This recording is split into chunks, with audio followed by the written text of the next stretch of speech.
আসসালামু আলাইকুম ওয়া রাহমাতুল্লাহি ওয়া বারাকাতুহু। আমি আজকে নামাজের কথা বলবো। আমরা যে হেলায় সময় নষ্ট করি, আমরা যে দুনিয়ার মায়ায় পড়ে সময়গুলো শেষ করে দিচ্ছি, আমরা কিন্তু একবারও চিন্তা করি না যে দুনিয়ায় আছি, আমাকে নামাজ পড়তে হবে, আল্লাহর হুকুম আহকাম আমাকে মানতে হবে, আল্লাহর হুকুম আমাদের মেনে চলতে হবে। আমরা কি একবারও ভাবি যারা আমাদের ছেড়ে চলে গেছে তারা কি অবস্থায় আছে? গভীর রাতে কবরস্থানে শুয়ে থাকা মানুষগুলোর কথা একবারও মনে করি না আমরা। তারাও একটা সময় আমাদের মতো সুন্দর বিছানায় ঘুমাতো, আজ তারা বিছানাহীন অন্ধকার কবরে শুয়ে আছে। একা ঘুমাতে ভয় পাওয়া মানুষটাও আজ একা অন্ধকার কবরে শুয়ে আছে। একদিন আমাকেও আপনাকেও অন্ধকার কবরে শুয়ে থাকতে হবে।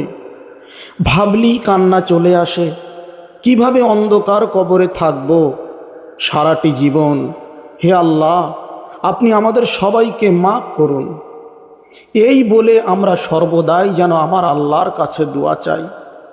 আমরা যেন নামাজে অলসতা না করি, তার কারণ আমরা সকলেই মরণ পথের যাত্রী। আমার আপনার সকলকেই জীবনে, এই জীবনের কিছু ক্ষণস্থায়ী সময় আমরা মুসাফির হিসাবে আছি।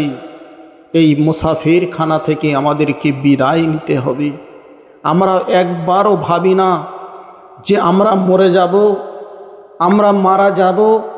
আমাদের আত্মীয় স্বজন অনেক মানুষকে আমরা দেখেছি, তারাও হঠাৎ হঠাৎ দুনিয়া ছেড়ে চলে গেছে। যদি আমাকে আপনাকে হঠাৎ চলে যেতে হয় তাহলে কি হবে বলুন তো? কি করে হিসাব দেব? তবু আর একটা কথা বলি, আমার প্রিয় নবী মুহাম্মদ রাসূলুল্লাহ সাল্লাল্লাহু আলাইহি ওয়াসাল্লাম বলেন, ও জগতের মানুষেরা, আমি তোমাদেরকে নামাজের কথা বলি, তোমরা নামাজ আদায় করো। কি হবে? প্রিয় নবী বলেন, ফজরের নামাজ যার বাদ চলে গেল তার চেহারার নূর চলে গেল। জোহরের নামাজ বাদ গেল তো সম্পদ চলে গেল। আসরের নামাজ বাদ গেল তো যৌবন চলে গেল। মাগরিবের নামাজ বাদ গেল তো সব ক্ষমতা চলে গেল। ইশার নামাজ বাদ গেল তো শান্তির ঘুম চলে গেল।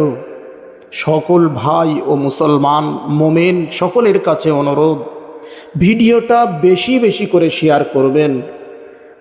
তাতে করে আপনাকে দ্বীনের দাওয়াতের সওয়াব আপনি পেয়ে যাবেন।